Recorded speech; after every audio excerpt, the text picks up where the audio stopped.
Ayan, so guys, kakatapos ko lang i-apply yung buong makeup ko and ang masasabi ko dito sa aking Maybelline Dream Matte Mousse is okay sana siya, kaso na-enhance niya palalo, kumbaga napapakita niya palalo yung mga dry patches, pero kung ang pag-uusapan lang is yung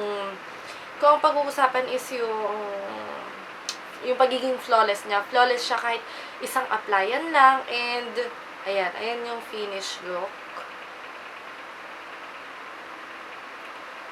And, yung kung sa pagbe-blend, ang dali-dali nang i-blend. And, ito siya. Ito yung itsura niya. I have the Classic Ivory Light 2. And, each product contains 18 grams.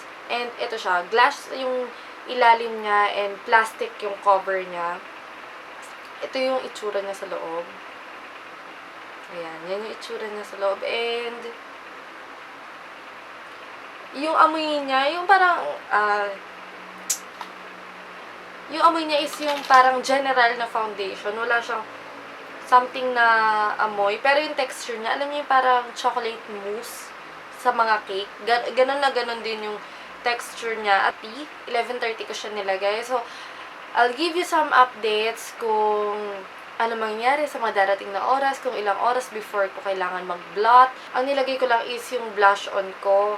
Yun lang yung nilagay ko. Para makita natin kung ano talaga yung magiging effect niya sa darating na mga oras. Kasi kung lalagyan ko siya ng setting powder, syempre mag-blend or maaaring yung results niya is madagdagan or mabawasan dahil may nilagay tayo ibang product. So mas totoo yung masasabi ko sa inyo later on kasi wala ako nilagay na ibang product. So, yun lang.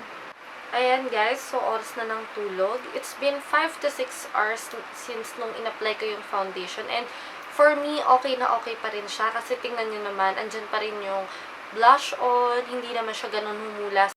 Medyo may shine lang siya sa face ko pero overall, okay pa rin siya. And, ma-advise ko siya for those girls na may oily skin. So, okay pa rin siya.